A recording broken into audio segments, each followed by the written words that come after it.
sa media. Pero mas maganda rito sa Senado. Para recorded lahat. Oo. Yun ang aking gustong gawin niya. Kung ayaw naman niya, halimbawa, pumili siya ng television station, magharap kami.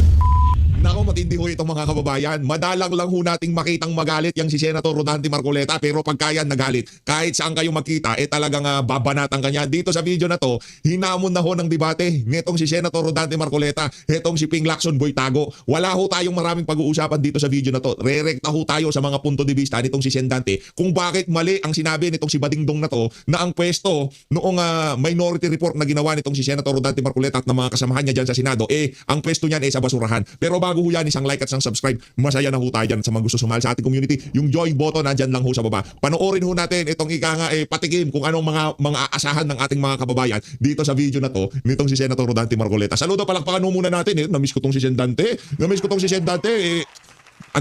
Last week, hindi ko nakita sa saganang mamamayan itong si Senator Rodante Marcoleta. Palakpakan pa natin ng isang beses. Talaga naman. Ibang klase talaga. Ito talaga inaabang ko. No offense, Sir Nelson. No offense. Pero ito talaga inaabang ako si Senator Rodante Marcoleta. Pero pinapanood ko yung mga programa nyo. Pinapanood ko yung pagsalansa nyo sa mga issue. Kino-content ko pa nga yan minsan. Pero pagka nandiyan si Sendante, ika nga automatic na yan. 100%. Re-reakan natin yan. Rekta ho tayo. Girl. Shut the F up. Sabi niya. Di ba siya magsimula? Hindi pa niya masabi. Hindi naman. Ang sinasabi ko sa inyong dalawa, nilibas ang kabagbayan. Nakakaawa ang mga tao. Ayun nga. Puot na puot. Galit na galit. Makikita mo naghihintay kung anong kahihinatnan ng pagdinig na ito. So sabi niya para sa report, December break. Asan? Wala. Oo, ano talaga bang ito? Pinaplano yung delay na ito? Para mapatid yung mga tao? Para sa ganun, Alam nyo ba mga kababayan, kung hindi pinalitan, itong si Senator Rodante Marcoleta dyan sa Blue Ribbon Committee na yan, tapos na ho ang usapan. Sigurado ako dyan. Walang partial committee report. Meron ng committee report at meron ng rekomendasyon sa mga ahensya ng pamahalaan para habulin kung sino man yan mga dapat habulin na yan. Yun ho ang sigurado natin dyan. Pero pinalitan Bakit? Kasi naiipit ho sila. Yung direksyon ng pagdinig ni Senator Rodante Marcoleta talagang direct to the point. Walang maraming cheche-bureche. Hindi kagaya nitong si Badingdong, di ba? Ito kasi yung si Badingdong, kung saan-saan yung niya dinadala Itong sinabi ni Bernardo, ganito. May lead na, sinabi ni Bernardo, Adrian Bersamin, Trigip Olivar. Pinorso ba yung point? Hindi. Kasi Badingdong nga siya Kung saan niya gustong papuntahin niya ang usapan na yan. mabagot na lang. At magsawa na lang hanggang sa maging hindi sila interesado rito. Ganun ba yung plano? Parang mukhang ganun nga po nakikita Baka natin. sasabihin niya, ito para sa basura lang. Alam mo ang gustong gawin niya? Sabihin niya sa Senado ito, I think he should deliver a privilege speech. Yan. And in the plenary hall, sabihin niya na ito ay para lang sa trash bin. Yan. Para sa ganun, meron akong panahon na Matanong kayo. sa Senado para maging opisyal lahat. Kaya ko lang dinidiscuss ito, dinidiscuss niya sa media. Pero mas maganda rito sa Senado. Para recorded lahat. Yun ang aking gustong gawin niya. Kung ayaw naman niya, halimbawa, pumili siya ng television station, magharap kami. Nako, ang tanong, kakasaho kaya itong si Badingdong? Di ba? Kakasaho kaya itong si Badingdong? Di ba? Yan ang tanong ho dyan mga kababayan. Sa sobrang duwag niyang si Badingdong, malamang sa malamang kahit sa plenaryo, hindi na magpakita yan kay Senator Rodante Marcoleta. Anak ng toka, harapan mong sabihin niyang ang pwesto ng minority committee report na yan, ang minority report na yan, isa basurahan. Tingnan natin kung talagang maangas ka, sabihin mo yan sa plenaryo. Saka tayo magkasubukan, ika nga. Di ba? Senator Rodante Marcoleta, ito, tinitingnan ko yung templa ng social media Tinitingnan ko kung ika nga kasi maraming naglalabas ang tanong ngayon Alin ba ang magandang pagkakahawak ng committee na yan? Nung hawak ni Marcoleta o hawak nitong si Ping Lacson? Yung mga nagkakandak ng ika nga, hindi naman systematic, walang basihan yung survey. Pero kahit papaano nararamdaman natin yung pulso ng ating mga kababayan, di ba? Hindi to kagaya ng Pulse Asia Hindi to kagaya ng SWS. Walang ganung kumbaga yung ika nga yung ginamit na methodology sa pagkandak ng tanong talagang makukuha yung pinakamalapit na sentimiento ng ating mga kababayan. Pero base doon sa aking nakikita, mantakin nyo pati yung mga dilawan, pinklawan, mga talyanista and Saimada page na nagtatanong kung sino ang gusto nilang humawak kung alin sa dalawa na to ang merong mas mahusay na naging resulta sa paghawak ng Blue Ribbon. Ang sinasabi nila itong si Senator Rodante Marcoleta.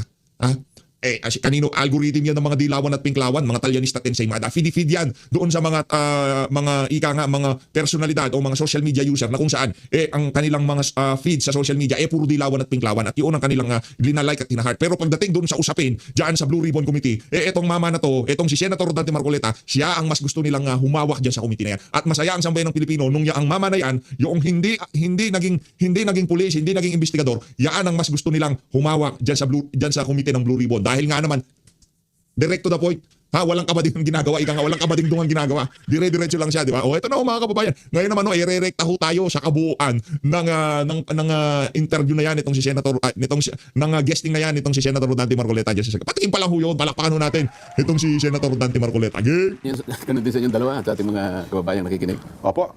Mukhang galing kayo sa isang halagang pagtitipon, Sen, no? Galing ako ng Pasay, humaba. Congratulations po doon sa bagong kasal, ano? Anak ata ni Ka Priscilla yun, at saka ano? oo. Ayun, opo. Salamat po. Nung isang araw kasi nasa Pasay din ako eh. Lunes, inabangan daw kayo ng mga taga-Pasay eh. Bakit? Kasi nga, gusto ko lang magpa-picture sa inyo doon. ngayon pala yung Biyernes. Kanina. Hindi na nga po, kanina. Pero napansin niyo ba, Sen? Singit ko lang ng konti. Grabe po yung traffic doon sa may gawin ng Baclaran, ano? Parang wala nang disiplina yung mga tao. Sabi ko nga kahapon, parang walang gobyerno doon sa lugar na yun eh. Hindi kami doon dumaan eh. Mas matraffic dito yung pabalik ako rito eh. Ganun mo ba? Oo, dapat sana nakalagay sa Waze eh. 4:32 eh. 4:32 darating kayo. Nakarating tayo alas 5. Hindi, kasi doon pagdating nyo doon sa may mismong barangay hall natin, yung Baclaran na yun, magkabila na yun, na dapat ay dalawang lane, isa na lang nagagamit eh. Di ba? Nagsaling bayan yung vendor, yun hong motorsiklo. Iba yung dinaanan mo kami, iba. Ganun mo ba? Oo. parang nilinis ata, alam nila darating kayo eh. Ay, nako. Anyway, San, batiin nyo muna yung ating mga taga-subaybay. Dumati na ako, di ba? Ako nga po pa. Ikaw naman, excited ka naman masyado. Oh. Hindi, kasi meron kaming napag-uusapan dito ni Nelson kanina eh. Ay, teka lang, ano ba gusto mong banggitin, Nelson? Para... Unahin din natin yung paksang kasi ang Hindi, yung punto ng ano, kasi lumulutang na naman daw yung mga impeachment kayo. Baka daw impeachment sa muna ganito tayo. pangyayari sen, ay marami na Bakit naman yung mga... pag-uusapan natin, di ba? May nagsabi rin na basura lang ang katapat ng Minority Report. ayun nga. Gusto naman eh, kung ano-ano na lang. Yan si Senator Rodante Marcoleta, ayaw niya ng paligoy-ligoy yan. Di ba? Yung tipong mag-uupo kayo, magkukwentuhan kung ano-ano mga kalokohan. Hindi, rekta tayo doon kay Pinky, dito kay Badingdong. Ang gusto niyo pag-usapan natin dito eh. Gusto niyo ba? Yun na lang ang diretso na tayo doon. Kasi basura, pag yun ang ating pinag-usapan. Kasi yung basura ni Gutesa, hindi mo naman minority report yun. Hindi. Pera po yun. Pag-usapan din natin yun. Sinabi mo ba yung Gutesa? Sinasabi mo impeachment eh. Ayun na nga po. Oo. O di sige, doon tayo sa ano. Reaction po ito doon sa mga kasama ninyong senador. Kasi pinag-uusap-usapan ito halos isang linggo na po sa social media, sa mga programa sa radyo at telebisyon. Yun hong sinimitin ninyong minority report doon sa flood control anomaly. Ang totoo sen, bago nga po pala, ito'y tinalakay natin parang isang buwan na po sa palatuntunan ito, hindi ko ba? Bago matapos ang taon. Na kayo ay gumawa ng isang minority report at yun nga po ang nilalaman at may mga rekomendasyon pa kayo para matigil yung mga iskandalo dyan po sa DPWH, Sen. Di Hindi ba? nila pinapansin pagka dito natin dinidiscuss. Ang ginawa namin ni Sen Aimee, doon na Opo. lamang sa Senado. Opo. Tinabag namin yung mga inakala namin magagamit namin na pwedeng sila ang magsalita laban doon sa aming inihayag na minority report. Ayun nga, ganun na nangyari. Ganun pala yung technique. Ayun, opo. Alam mo, sa tagal na noon, December 10 pang ibinigay yan sa opisina ng Senate President. Pero ngayon lang sila nagsasalita dahil Nagpa-press con po kayo. nagpa-press con kami. Kung hindi pa pala kami magpapa-press con, di man lang nila mabibigyan ng pansin pala. Lang yung mga badingdong to, tagal na pala niyan. Ang tagal na pala yung minority report na yan. Ngayon pa lang sila nag-react noong nagpa-press con sila sa Senado, mga walang yata. Baka diniretso na talaga sa basura nitong dalawang unggoy na to, yung report na yan. Kaya hindi nila tinalakay, hindi man lamang nila binigyan ng importansya. Mga walang yata talaga tong mga to. At sinabi nga, ano yung sinabi nila? Mukhang basura daw po yun at sa basurahan daw dapat ay tuloy. No? Bakit kaya niya nasabi yun, Nelson? Yan. Sa basura ang tuloy. Kasi ang sabi niya, Sen, batay sa panayam ay nabastusan siya dun sa minority report. Yeah. Unang-una, ang nagsalita din ay si Senate President Tito Soto na wala pa namang report yung committee. Wala pa Yung committee report. committee. Dapat wala mong minority report. Kasi parang Inuunahan. inunahan. Oo. Hindi, yung sinasabi niyo na wala pa namang report ang majority committee. Edi pasinag natin kung bakit wala pa silang report kahit parcel lang. May sininta ko kay director eh. Direk, kung nandiyan ka, pwede bang ipalabas mo muna para makita natin? Bakit hanggang ngayon wala silang maisumiting report kahit parcel lang? Oho. Kasi diyan magsisimula ang ano eh. Ito ang may dahilan kung bakit nilabas na namin yung minority report eh. Bakit? Draft. Ayan. Sige, direct. Draft. Mahina itong mga staff ko. Sabi ko, before mag-break ng December, tapusin nila eh. Ngayon wala pa. Wala, nakatingin lang sa akin, walang tumatango. Ba't di mo pa si Bakay? Nanantaw ka, sayang yung MOOE mo dyan sa mga siraulo mong staff na yan, di ba? Yung wala namang, sila nakatingin sa'yo, si Bakay mo lahat. Yan ba yung sa mataba? Yung ginawang staff din itong si Tolentino, yung nakasalamin? Tanggalin mo na! Nanantaw ka. Sayang yung MOOE na hindi nyo niliquidate na pambayad dyan sa mga buwisit na staff na yan, wala namang palang mga kwenta. Direct, medyo atas pa rin ng konti. Mas Atas pa rin ng konti. nauna pa doon ng konti, Sen. Oo, inauna ng konti. Sige. Inaayos po Tanong nila. sa kanya eh. Kayo tanong para maintindihan natin. Yung konteksto ng sagot, oh. Sige, medyo buffering lang yan, Sen. Alam mo, medyo yung ating mga aparato. Habang inihanda po nila, bigyan nila po kami ng konting background. Ano ba ito minority report na ito, Sen? Saka batilan lang po ng ating mga Alam mo, taga-subaybay at taga-pakinig. tinawag namin, lalo na ako tinawag kong minority report dahil wala pa nga silang majority report. Yan. Hindi ko maintindihan kung bakit sinasabi nilang ang katapat niyan ay basura lang. Opo. Wala naman akong nakikita na dapat ay ituring na ito'y papunta lang sa basura. Aha. Sapagkat yung nilalaman nun, kung binasa nila, narinig ko si Senator Lacson, hindi man lang niya binasa. Hindi na po, hindi nga rin po niya pinasin. Tama kayo. O paano mo sasabihin na isang report ay nauukol lang sa basura, hindi mo man lang binasa? Aha. At sinabi mo na bastusan ka dahil naglabas kami ng minority report nang hindi pa sila nakakapaglabas. Kaya gusto kong malaman, maparinig muna natin sa ating mga kababayan, Opo. bakit hindi sila makapagpalabas ng report? Para sa ganun, pagkalabas ng kanilang report, magbibigay din kami at maglalabas ng report. Bakit kami umuna at naunang gumawa ng report? Ayun. Kaya kailangan Marinig muna natin. makita pa rin Ayun, natin ito. Ano bang dahilan? Bakit inunahan nyo na po, no? Ilang pages po ito, Sen? 500 plus? Ba't ganun ba kadami po? Yung 567 na ito, o 576, 567 pages, no? yung mismo report, mga 103 lang yun. Yung mahigit na 450, mga exhibits yun eh. Mga annexes. Ayun. Pero ito po, ano ang nakagip? Di ba, nung chairman po kayo ng Blue Ribbon Committee, hanggang napaltang kayo, ilang pagdinig ito sa nakapaloob doon sa committee report ninyo? Bago ko sana sagutin, kaya nga gusto ko makita nyo muna yun eh. Yung minority report na yan, ang kinapalooban niya ay unang 3 pagdinig na ako pa yung chairman. Opo, so tatlo. Okay. Pagkatapos yung susunod na 3, yung si Senator Ping naman ang chairman. Okay. Pareho naman, yung ginagamit ng naming mga testigo at mga resource persons. Yung ginamit namin doon ay yung mga individual na mga testimonies ng mga witnesses. Ginamit ko rin naman yung kanyang privilege speech. 2. Oho. Kung basura yung report, di basura din yung privilege speech niya. Nako, matindi ho yan mga kababayan. Kung basura ang minority committee report, pinagbasihan pala yung ano mo yung privilege speech. Walang nga talaga tong si Pinky. Basa-basa din kasi. Talaga si Badingdong, oo. Nakapaloob po ba doon? Paano niya sasabihin karapat dapat lang sa basura yun? Hindi mo man lang binasa kung ano yung sinasabi ron. Hindi ba? Samantalang sinamarize namin kung ano-ano pinagsasabi ng mga inimbita naming mga testigo. Ano yung mga sworn statements na isinabit ng mga resource persons. Sa mga tid, sinamarize namin, pinag-aralang mabuti kung ano ang kanilang mga ikinontribute sa mga pagdinig na yun. At saka namin nagawa ang isang minority report.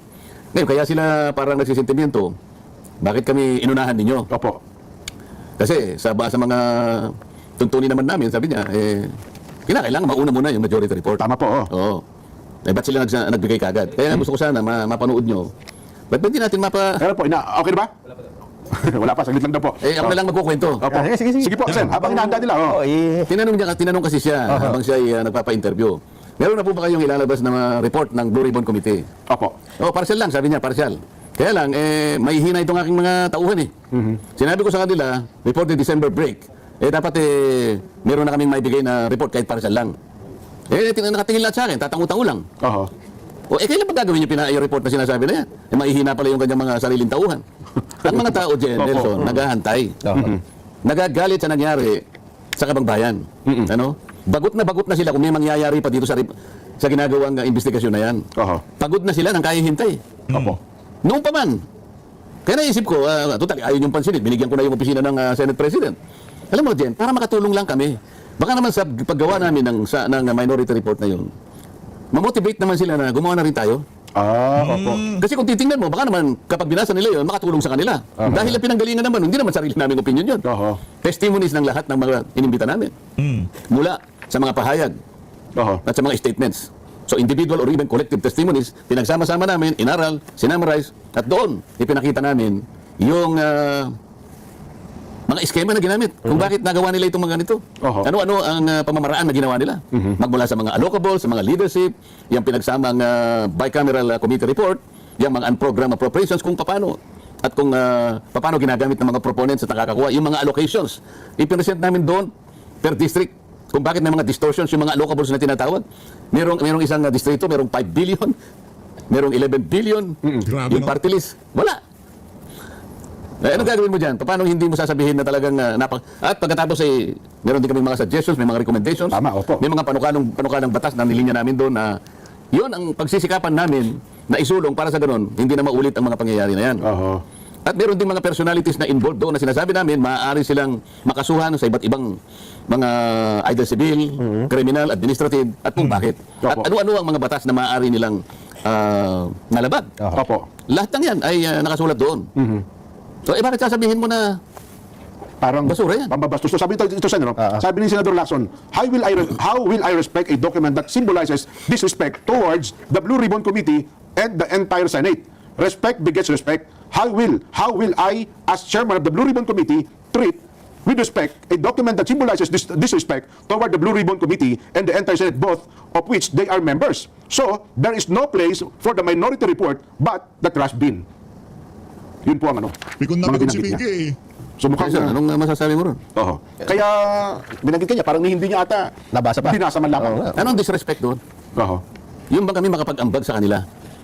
Doon sa nakita namin, sa aming palagay ay, eto na, Opo. ang mga lumabas doon sa mga ginawa naming mga pagdinig. Kasama yung ginawa niyang 3 pagdinig. Oo. Ibig ba sabihin, pati yung 3 mga pagdinig na sa kanyang pamumuno ay nangyari, Opo.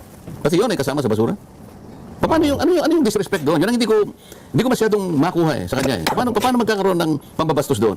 Eh, di na pala, Sen. Okay na rin po yung video. Sige, i-play natin para ho sa kabatiran ng ating mga kababayan. Sige po. Kasi may partial report na ba? Dinadraft. Mahina itong mga staff ko. Sabi ko before mag-break ng December, tapusin nila eh. Ngayon wala pa. Wala, nakatingin lang sa akin, walang tumatango. Oh. Palitan mo na si yung staff mo, ilagay mo si Shelly na lang. Feeling ko mabilis yan si Shelly Bueno. Siya ang gawin mong siya ang gawin mong gumawa. Siya ang gumawa ng committee report ng partial kasi partial patatagalin pa nila yan hanggang makalimutan ng mga kababayan natin. Hindi nila maintindihan na siguro sinabi na natin to sa mga nakalipas na panahon, bandang Oktubre, Nobyembre, Disyembre, January, February, papasok dyan sa buwan na yan, talagang yung issue ng mga maanomalyang flood control, kahit papaano, maghuhupa ng kahit papaano. Yan ang inaasahan nila kaya talagang tinigilan nila yan Di ba? Pinadaan nila budget. Kesyo budget daw, nag-inarte itong si Pinky, nag-resign, nagpaligaw, bumalik naman. Di ba nag-inarte lang? Ngayon, hindi nila naiintindihan na pagkapapasok na naman yung March, April, May, June, July, mag-uumpisa na naman yung ulan dyan. Mag-uumpisa na naman ang baha. At mariremind na naman sa pinakamasakit na kaparaanan ng sambayan ng Pilipino kung paano dinaspalko ng mga amo ni Ping Lacson ang pera ng sambayan ng Pilipino. Anak ng toka, yung mga oligarkong may hawak dito sa mama na to, nakita ho natin ang network, talagang dumoble. Trumiple mga kababayan. Ganyan ho katindi, talagang ginagatasan nila ang sambayan ng Pilipino. Hindi lang ho mga politiko, yung mga oligarkong amo nila na hawak si Marcos Jr. na hindi pwedeng kanain nitong Pinky Lacson na to. Ayun pala. Sa liwanag ng pangyayari na yun na sinabi niya, tinatanong siya kung meron na silang partial report. Oo. Dinadrap na raw. Dinadrap na raw. At ang pangako nila, sa magitan ng kanyang mga staff, bago mag-break ang December, sabi niya, makakapagpalabas sila. Opo. Okay naman sabi, meron ba? Sinabi, inamin niya pati yung sarili niyang mga tauhan, puro mahihina. Kailan kayo maglalabas? Oo. Nelson, Jen, Opo. tingnan mo nangyari sa Kabangbayan, nilimas. Oo. Ang tao nagagalit.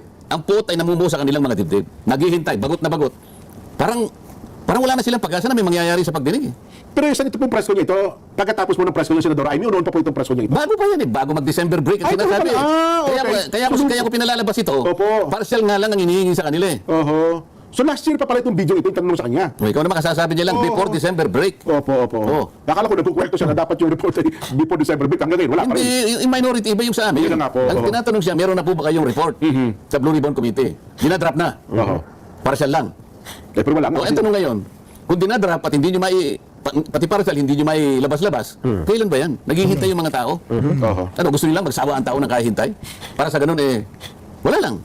Sa sasawa ng tao hanggang sa mawalan sila ng interes, yun ba ang patakaran? Kay SP Soto naman, Sen, ito kanyang reaksyon, sabi niya, walang naunang minority report, walang pang media. Anong silbi nun? Hindi nga maikalendar on the floor. Kahit anong committee report yan, unless I take up a plenary, ay wala yan. At the moment, it's a media report, pang media. Nilabas namin sa media dahil nga gusto namin makapaglabas sila ng report kagad sa lalong madaling panahon. Di ba? Bakit sinabi ba namin pag nilabas namin yung minority report, ite-take up? Sinabi ba namin ganun? Hindi. Sa kagustuhan lang namin na mapagsilbihan ng bayan na naghihintay, ano ba talagang nangyayari? Wala pa bang report dyan? Wala pa ba kayong may report sa amin? Wala kayong may uulat sa amin? Samantalang nilimas na, sinimot na ang Kabangbayan. Ganyan ba? Ilang pang pagdinig ba? Oho. Nung ginawa namin yung minority report, para sa ganun, maingganyo man lang sila. Okay. Yun ang pinakapakay nun Gets. Hindi para sabihin namin, wag na kayong gumawa, ito na yung sa amin. I-take up natin sa komite, sa plenary. Wala naman sinasabing ganun, hindi naman pwedeng mangyari yun Oo nga. Oo. So, pero siguro, ang point lang nila, Sen, ba't yung parang inunahan nyo kasi kami? Kami ang... Kailan nga kayo maglalabas? Ayun. Paano nyo sasabing inunahan kayo? Kailan ba kayo maglalabas? Ay, maglalabas pa ba kayo o hindi? Ayun lang. Ano nga, oo. Eh parang wala nga. No? Kasi hanggang ngayon, wala pa rin silang committee report, kahit partial eh. Si dating Senador Franklin Drilon ay may komento rin dyan eh. Nag-comment din ba siya? Oo. Ang sabi naman niya, Senador Rodante Marcoleta and Amy Marcos did not follow proper Senate procedure. The report should have been submitted to the Senate Blue Ribbon Committee, which is tasked with investigating the anomalies. The procedure followed is not in accordance with the Senate procedure, and it is indeed discourteous to the Blue Ribbon Committee. Isa pa rin naman yan. Oo. Alam mo ko siguro, ay wala sa Senado. Hindi ako magkukomment eh. Aha. Yun ang respeto. Aha. Pero kung, ewan ko, baka gusto na naman kumandidato, kaya nagpipilit na namang magkomento kahit.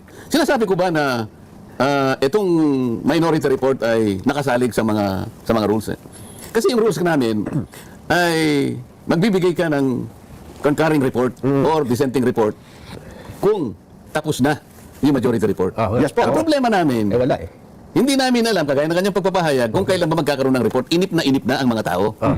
Kaya nga namin ginawa yon. Baka sakali, kaya hindi namin sinabit sa Blue Ribbon Committee. No. Lalo siyang, baka sabihin niya, lalo siyang may insulto roon. Hindi kaya binigay namin, binigay ko sa opisina ng Senate President. Baka silang dalawa man lang mag-usap. Tahimik yun eh. O nakagawa na sila nito ah. Ayaw mo ba na bilisan din natin? Ayun. Baka yun naman eh. Yung pakay nila kaya nila binigay. Hindi nga nila nilabas to eh. O di ba? Wala naman palang masamang intensyon yung committee report na yan. Masyado lang ayaw lang talagang nasasapawan itong si Pinky. Ayaw niya yung nauunahan ba? Gusto niya lagi siya una, siya lagi bida, di ba? Oh, ngayon may naglabas. Teka lang, naglabas ka niyan. Oh, yun dapat ako mauna diyan. Hintayin niyo yung sa akin. Tingnan niyo, puro mga district engineer at mga contractor ang mastermind. Ang layo ninyo. Eh ano na eh, kumbaga, pagka yung, ang nangyari yung kasi dito, ipagbalagin na, wala akong pakialam, pang media, pang ano yung report ngayon. Yung dokumento na yun, napaka-importante ho ng mga kababayan. Yun ang gagamitin nating panukat kung anong klaseng pangtatakip ang ginawa nitong si Pinky, nitong si Ping Lacson, di ba? Doon natin makikita kasi itong report ng minority, napaka-comprehensive, base doon sa naging privilege speech nitong si Pinky. Ngayon, yung expectation natin, dapat higitan mo yung ilabas na yon ng mga taga-minority, di ba? Galing ni Senator Rodante Marcoleta, na-checkmate mo sila doon, palakpakan natin. Na-checkmate itong si Pinky doon, na-checkmate. Talaga sila. Ikaw lang yung kanilang attention na kayo, gumawa din ng report kasi baka makatulong itong... Kasama na hindi, pantulong talaga yun. Kung Ayun. talagang gagawa kayo ng report, bilisan ninyo kami, nakagawa na kami. Anong masama doon kung halimbawa, binasa nila yung report? Ang problema, si Franklin Drilon, hindi rin niya binasa yan. Palagay ko. Sa bagay, oo. Senator Ping, sinabi niya, hindi ko binasa yan. Si Senator Soto, ayaw ko binasa niya sapagkat meron siyang kopya. Sing kauna-una nagkaroon ng kopya. Bakit nyo kagad hahatulan? Sasabihin nyo para sa basura lang. Eh, hindi nyo man lang binasa. Eh, ang pinagkunan namin yan, hindi namin sariling haka-haka. Hindi namin sariling panukala. Yan ay galing sa mga taong tinawag natin, tumistigo, tumulong sa atin para linawin ang pangyayari patungkol din sa mga anomalyang pagpapatupad ng flood control project. Ayun. So kung nagkaroon pa ng partial report pa lamang sana ang Blue Ribbon Committee sa pangunguna po ng Senator Ping, wala sanang issue dito. Sana, no? Kasi Sana. baka makatulong pa po yung inputs din. Tsaka natin masasabi ngayon, pwede namin ihambing yung ginawa namin. Kung yung partial report ay medyo kahit papano, malapit-lapit doon sa ginawa naming pag-uulat. So, alam mo, kaya sila siguro nagkakaganyan. Nung nag-press release kami, nasabi namin ni Senator Amy na parang bitin kami sa nakaraang pagdinig. Nung tanungin kami, sabi ko bilang isa, bakit ang naging concentration, sabi ko, ay yung discrepancy sa mga coordinates? Kako September pa ako, hindi ako nagkakamali sa pangalawang pagdinig. Sinabi ko na mali lahat ang ginawa nilang pag-uulat at pag-i-input sa sumbong sa Pangulo dahil ang binigay nila ay isang application na multi-year. Meron sila kakong mas accurate na pamamaraan para matukoy yung mga coordinates, yung PCMA. Yes po. Okay, meron pa silang Survey 123. September pa yun dyan. Siguro kung hindi una, pangalawa siguro ang pagdinig. Pinrobe ko na sa pagitan ng sample, 14 na sample, na magmula sa siguro mga 70 meters hanggang 400 meters ang discrepancy. Kaya ako magkakaroon ng problema sa pag-iimbestiga lang. Dahil ang coordinates puro mali. Bakit nag-concentrate na naman doon? At doon pinuprove nila na mali talaga ang coordinates. Uulitin ba na naman nila yung sinabi namin? Pagkatapos, mas marami ka ako ang dapat tinanong nila doon. Halimbawa, natatandaan ninyo, ewan ko si Nelson kung napansin niya, noong merong plenary debates ng itong 2026 budget, tinideliberate yung DBCC budget. Yes po. Hindi, bali, kaugnay ng budget, ang nakaharap ay yung members ng DBCC. Ito yung economic cluster. Doon niya ibinunyag na tinawagan daw siya ng pansin ng dating Yusek Bernardo ng DPWH. At di umano ay sinabi sa kanya na yung binanggit ni Saldico sa kanyang pagpapahayag sa video na 100 billion, sabi ganoon. Hindi po ganoon ang talaga nangyari. Merong 100 billion sabi niya. Pero yung 89 billion ang nag-implement DPWH. Hindi nga napapansin. 89 billion ay inilatag ng DPWH yung 29 billion other agencies. Mula kanya doon sa 89 billion, sabi niya, ang hinandle ko ay parang 51 to 52 billion. Ngayon, ang porsyento doon 16%. Opo. Sinabi niya, yung 6 billion, ay yung 8 billion na 16% nung about 51 to 52 billion, binigay daw ni Yusek Bernardo kay Yusek Trigib. Oo, yun. At si Yusek Trigib naman, binigay kay Yusek Adrian Bersamin. Doon sa kanyang pag-interpellate, sinabi niya, alam niyo kanya si Yusek Bersamin, name drop niya lang si Pangulong Marcos. Oo. Bakit yun natiyak na nagkaroon pa ng investigation sa Blue Ribbon Committee na nagkaroon ng kahit papano ay natukoy namin na yung Yusek Bersamin ginamit ang pangalan ni Pangulong Marcos. Dito wala tayong gustong bigyan ng kasalanan. Ina-analyze lang natin. Sabi niya, diname drop lang ni Adrian Bersamin ang pangalan ni Pangulong Marcos. Sa mga tweet, inaalis niya kagad eh. May conclusion na. Parang may conclusion na siya na yung sinabi ni Adrian, yung sinabi ni Saldico, Saldico. na yung 100 million ay nilatag ng opisina ng Pangulo sa NEP. Sabi niya, hindi. Hindi ba dapat ito yung unahin? 8 billion yun eh. Kinukwento pa niyo kung paano nagbibigay. Yung daw 8 billion na yun ay diniliver sa 10 pamamaraan, sa 10 panahon, instances. Opo. Meron pang nagpupunta sila sa basement ng Diamond Hotel. Na kung saan gagamit ng parehong armor van si Trigib at saka si Bernardo. Yun isa puno. Tapos magpapalit sila. Hindi ba seryosong akusasyon na conclusion na yun eh? Opo. Bakit nagharap sila? Itong huling pagdinig na to, nagharap si Trigib. Nagharap sila ni Bernardo. Tinanong ni Senador Kiko, ito nababasa ko yung sinasabi ni Bernardo na ikaw daw binigyan niya yung 8 billion. Alam mo ang sagot ng Trigib? Hindi po totoo yan. Ganun lang kasimple. General denial. Wala namang sumusunod na pagtatanong. Ganun ba yun? Nabanggit ang pangalan ni Yusek Adrian Bersamin. Ba't di pinatawag yung Yusek pinatawag po yun, Paano mo ngayon mapagdudugtong lahat ito kung hindi mo tatawagin lahat? So ano yung tinawag niya? Dalawang babae nakatakip ang mukha. Bago nyo ituloy, Sen, saglit lang, higop po na kayo ng mainit-init na kape pang parehas. Ayan, higop muna. Ay, ano ho natin yan, ika nga, sa susunod na video natin, pabanatan yung mga susunod kong mga punto de vista nitong si Senator Rodante Marcoleta. As always, maraming salamat po sa pagsuporta sa PH Update at sa mga, ika nga, mga sinasabi ni Senator Rodante Marcoleta. Salamat sa pag-i-interest na pindutin at umabot ang video na to at umabot kayo hanggang sa dulo. Maraming salamat. No, talagang, ika nga, dyan ho natin nakikita yung talagang gusto ng mga kababayan natin na intindihin. Gusto nilang makialam, gusto nilang makipagpartisipa sa mga nangyayaring usapin ngayon sa ating bansa. Maraming salamat po. Mag-comment ho kayo dyan sa baba yung mga punto de vista. Kaugnay dyan sa mga sinasabi na yan ng ating senador ng Sambayan ng Pilipino, Senator Rodante Marcoleta. Hindi senador ng kung sino man, hindi senador ng mga oligarko at ng mga bangag dyan sa Malacanang. Maraming salamat po. Mahal natin Pilipinas. Palakpakan na natin si Senator Rodante Marcoleta.